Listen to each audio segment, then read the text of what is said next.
Shun Akiyama, Taiga Saejima, Masayoshi Tanemura, Kazuma KIRYU.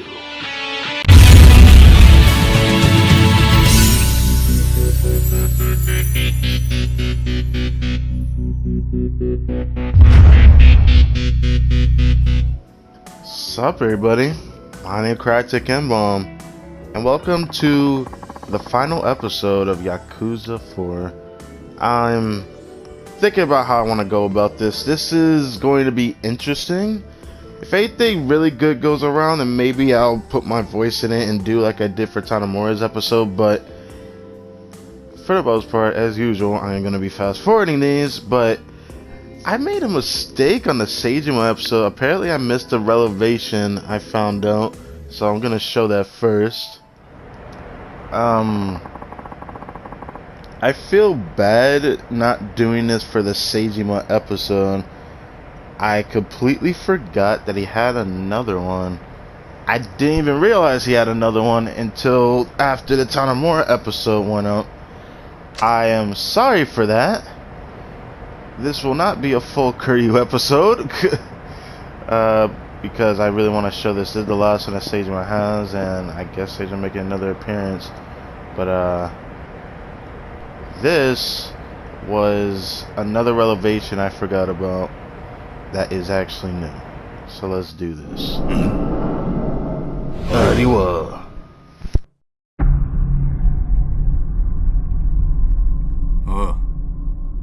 わかった。報酬はいつもの口座に頼むぞ。すぐに取り掛かる。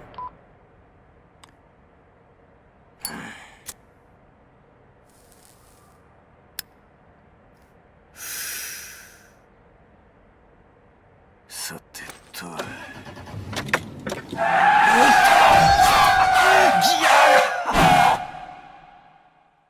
What the fuck?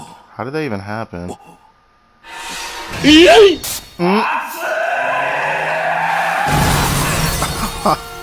Okay, well that was pretty self-explanatory. Wow. I like how he's doing that with a straight face somehow. That man straight up slammed into that wall, dude.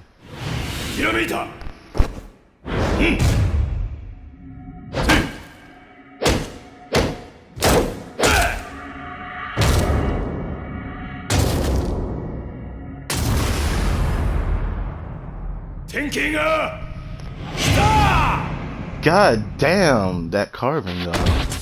What's it gonna look like?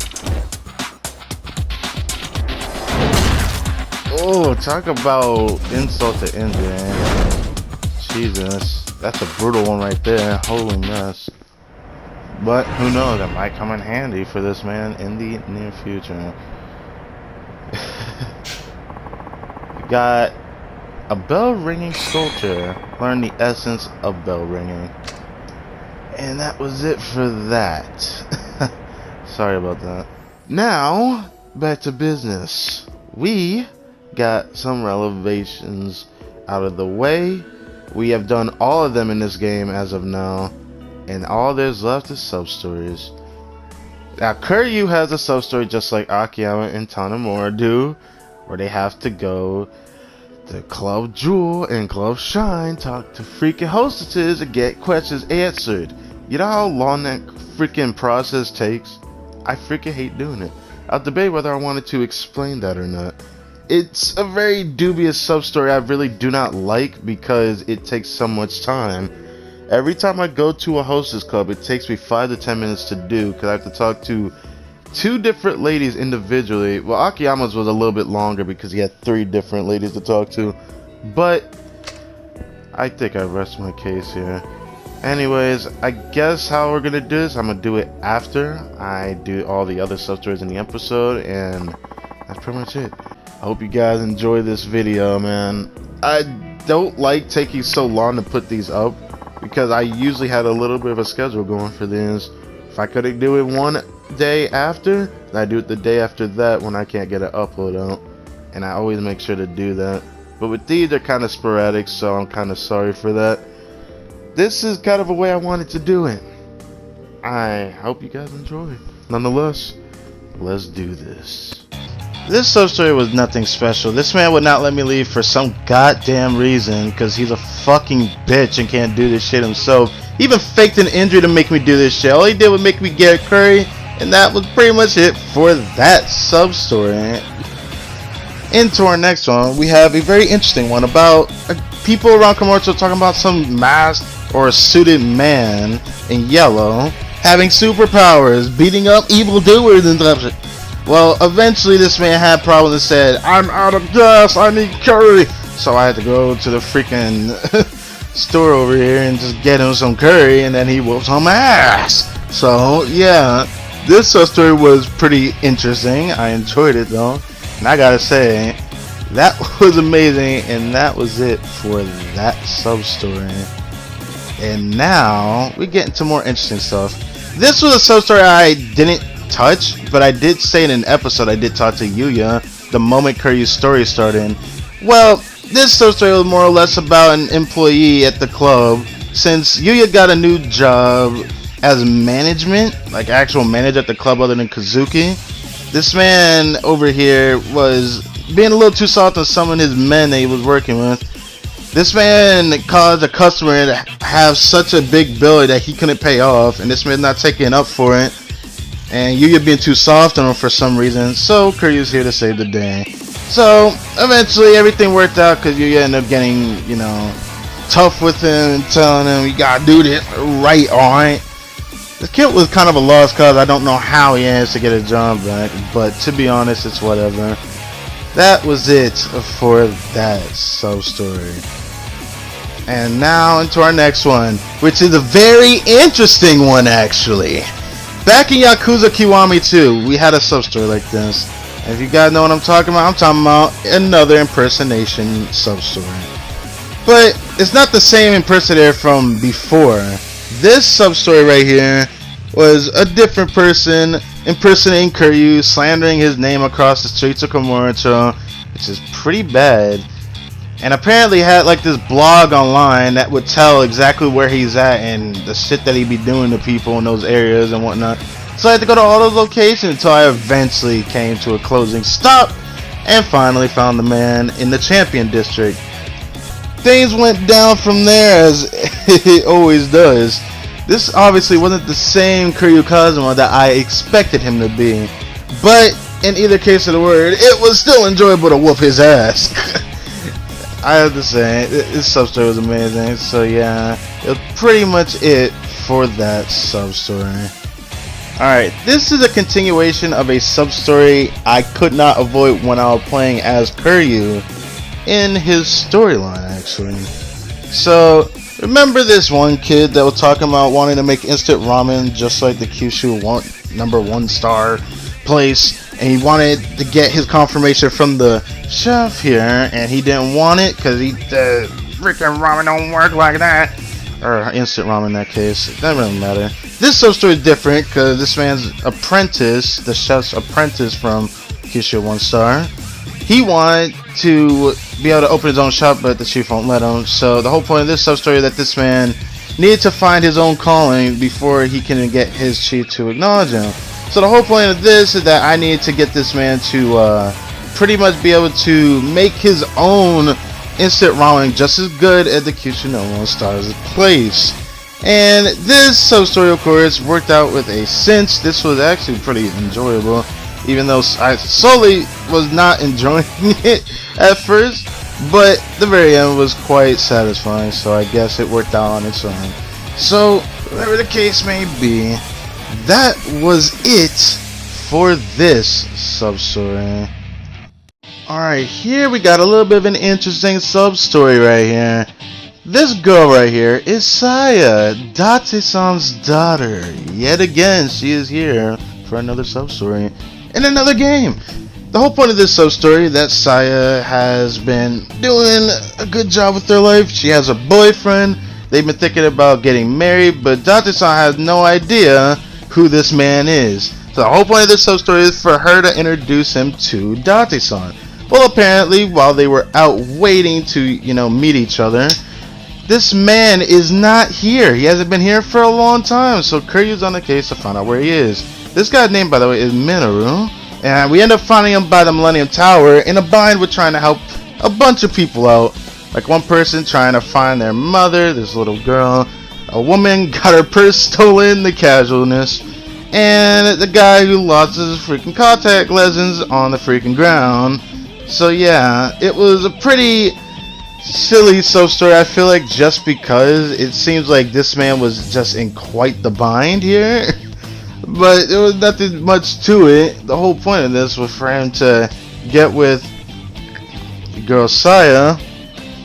Things didn't work out the way I expected it to, but it still ended up being a happy ending because Date-san in the end ended up approving of it because he figured out, well, thanks to people coming into Cafe Alps to talk to him and stuff about saving them, because he didn't tell them that he was out for such a long time due to that.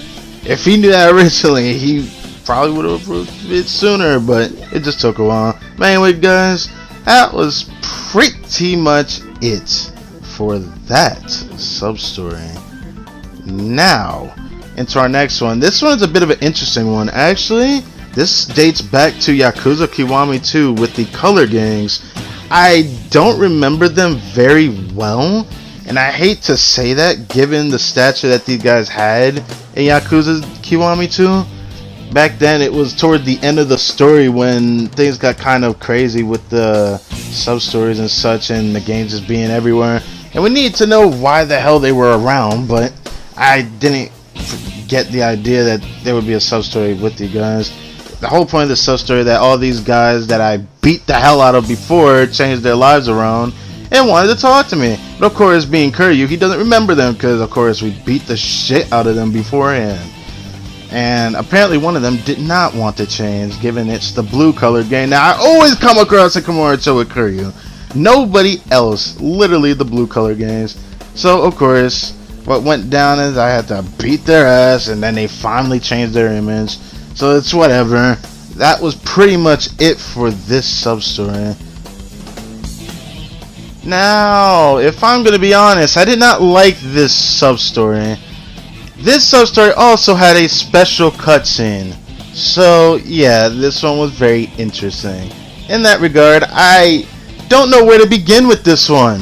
This one was kind of stupid. At the same time, I feel kind of bad for the lady you're about to see in a second.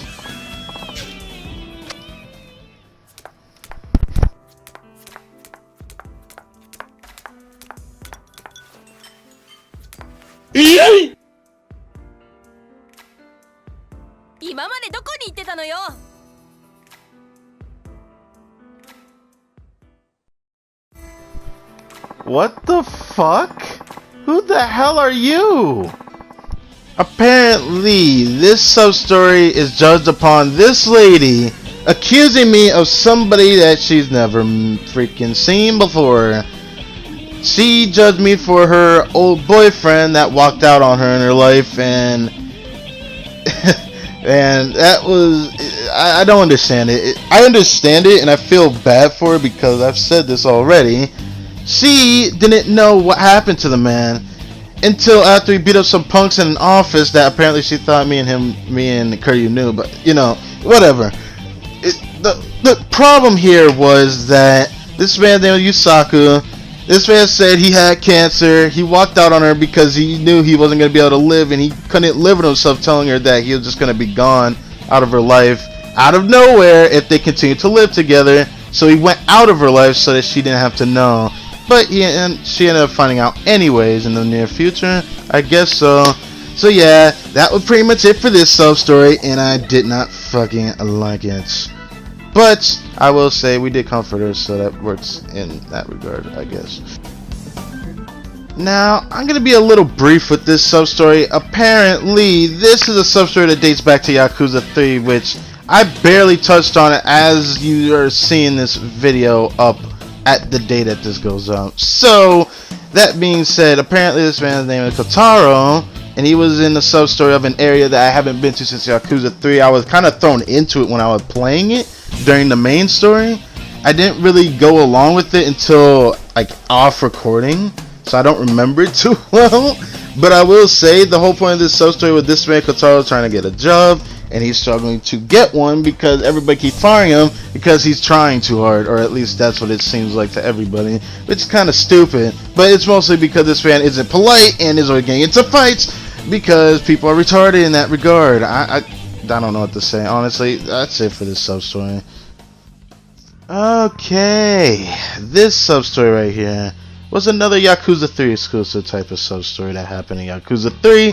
That's a continuation, so not much to be had. It was pretty fast actually when I did this. All I had to do was freaking hit one of his balls that he throws at me in the weirdest fucking curve I've ever damn seen. Playing this game with the baseball kind of strange, but I got used to it thanks to something else. But whatever the case may be, that was it for that sub story. Going into our next one here, I go to the docks because apparently there's a guy injured, washed up on the shore of the docks. Need to figure out what's wrong with him. He doesn't speak Japanese, so you know exactly who I'm talking about. I'm going to have to get. I have to get Tanomura to come with me. So yeah, that kind of happened. Another main character is here with me. Not even a sub story is involved with, but one involved with KIRYU. So in this sub story, we just had to figure out who the heck this guy was, what he was trying to escape. He was in some deep stuff apparently outside of Japan, but it got a little sticky, I guess, when the guy came straight to the clinic and tried to fight us. But of course, me and Tanomura whooped ass at the main character than we are. And yeah, that was it for that sub story. Now, going into this one, I was not expecting to have to go back to Kamurocho Hills, but there was a sub story to go back to Kamurocho Hills, and there were rumors flying from some faggots, so I need to know what the hell went down. Once I got there, however, my reaction was priceless. This was more than what I bargained for, my guy. Just, you're gonna see.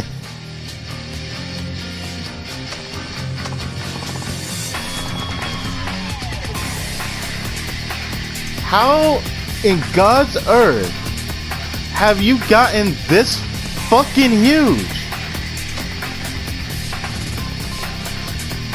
Gary Buster Holmes from Yakuza Kiwami and Kiwami 2. How the fuck did you get this huge?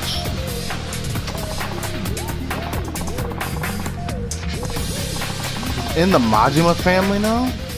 Yep, Gary Buster Holmes is back at it again, but now he's like 3 feet, maybe even 4 feet taller than he was originally. He is now part of the Majima family and the Majima construction. This man wanted to fight me again before I could even leave. He was a lot easier than I expected. This man's as huge as freaking Mr. Shakedown from Yakuza 0. Fuck thing, dude.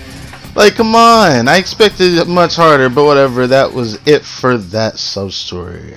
Okay, here we got KIRYU's largest sub-story, and probably my favorite, because all main characters were involved in this one. Remember Takashi from Yakuza Kiwami and the situation with him and his girlfriend Kyoka? He's changed a lot. This kid was like, I'm gonna get married in the future and I want to know where my father is. Little does he know the force of his father, but he exchanges his information in the form of a test, of course, to see whether or not he's worthy of telling him whether or not he can find his father, quote unquote. Well, this turns out to be something interesting. This man is told to do various tasks and try to overcome them, and the other main characters were involved in this. So he had to overcome these situations, like Tanomura saying that he was a guy who was winning so many prizes and was so good at what he does. He was also willing to offer money to him and dealing with him and such, but that was kind of crazy. And then now the next one, they talk about him talking to another individual that's trying to pick up hosted in town. You already guessed it, it's Akiyama. So this man runs into Akiyama in town. He had to stop and save this lady on his own, which is pretty nice, but then he had to overcome another obstacle, the woman trying to seduce him, and he passes all of them with flying colors. Now we're into this territory. This man needs to save this guy from bullying the homeless. That's his job of his next thing, and he has to face Seijima. Obviously he couldn't beat him, but in that regard, he said that he got to be able to pass throughout all of them. So now the next thing we had to do is go back to Purgatory, talk to the Forest of Psy yet again, and we were pretty much done with that sub-story. But what was kind of unfortunate given the circumstances of this, of course, this man doesn't tell him that he was the person that is his father, the Forest of Psy. But Takashi ends up finding out on his own, which is cool, I guess. I don't know if they'll talk again, but they didn't, since the sub-story ended after he found out, after I gave him the bouquet and such, so it's whatever. Anyway, that is it for this grand sub-story, man. I enjoyed the shit out of this one, dude. Okay, welcome to the final sub-story of this episode, and this one right here was a doozy. This one had a unique cutscene. This was where Date found his baby behind New Serena. We couldn't figure out why it was there, so we started taking care of it. He wanted me to try to take care of it, but I mean, crying. We couldn't figure out why it was crying. We had to change the diaper, and an interesting cutscene came up. So let's see that.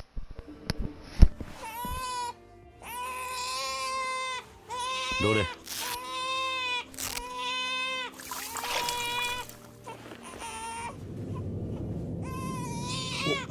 おいキリュウ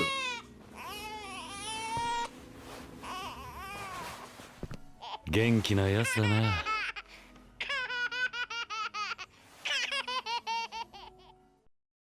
Yeah, this was quite the mess here. We need to find the mother ASAP. So that was the whole point of this sub-story here. Date's left with the baby. We go out and try to find this man. I don't know what the other main character were really doing, but I will say I was very glad to know that Seijima saved us back when we were down there trying to save the mother from these chumps after making it down to the parking lot. And Jesus Christ, this sub-story was actually more enjoyable than I thought it would be. You know, even though the main characters were there, I don't know how much I could say they were involved in it, but I enjoyed the crap out of it anyways. We ended up being able to name the baby, which I gotta say I enjoyed the shit out of this. I had such a hoot out of it, man. You'll see here, man. It was enjoyable. I love Yakuza, man.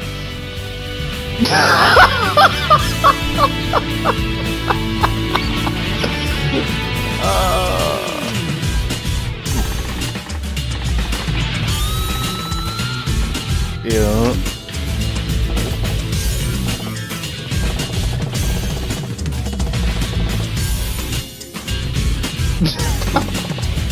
And it's settled. His name will be Little Shit Lol. What a beautiful name! I can't.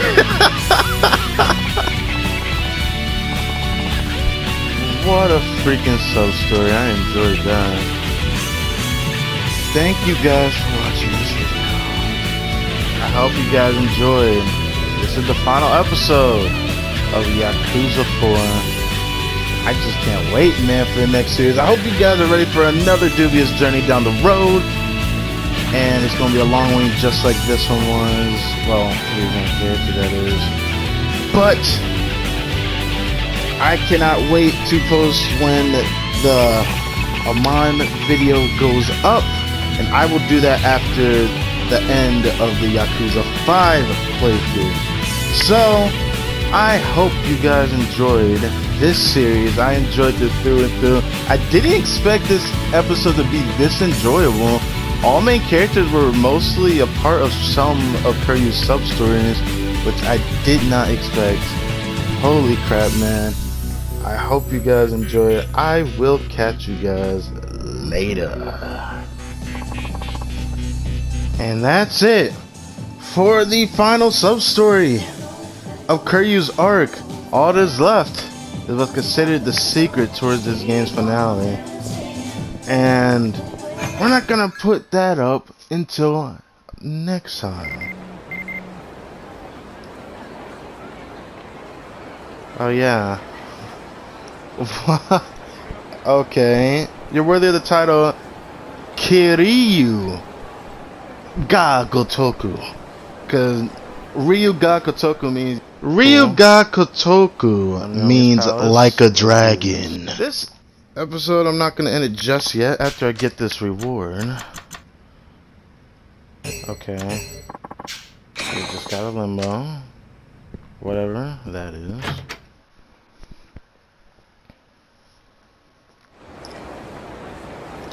If you can see on the map right there to the left of me, you can see it through the sub-story right at New Serena, which is where I need to go save the game at. So, if you already know what's going on, holy mess, this is gonna be interesting.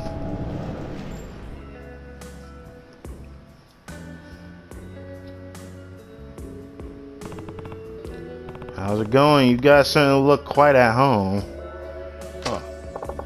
Oh, you're back. Just taking a break. Had to tie up a few loose ends around the office. I just finished some business on my own too. All the sub-stories, guys. I see. Well, there were a few old friends I had to catch up with, but I'm about done as well. Oh, KIRYU-san, there you are. Glad I caught you. What's up? Some guy in a suit and glasses asked me to deliver this to you personally. Oh boy. Really now? Let's see. A letter, huh?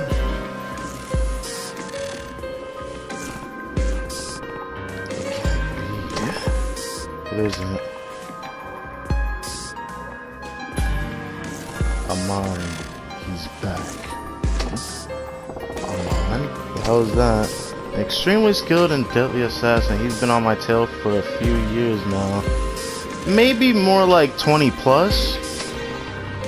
Says to come to the arena at the edge of town. Looks like I'm being called out. Some kind of stone cold killer, huh? Probably ought to lay low and avoid this one. Got anywhere you can hide out? No. We have a history together. I fought him on 3 times before. Besides, I couldn't run from him if I tried. I have no choice. I need to end this. This guy sounds like a real badass. I rest assure you, he's more than your fair share of badass. I'll go along for the ride. Good idea. I'll go too. Maybe I can lend a hand. This is between me and him. I appreciate it, but I'll do this alone. Sure? Yeah, sorry. Even though they're gonna get involved as well.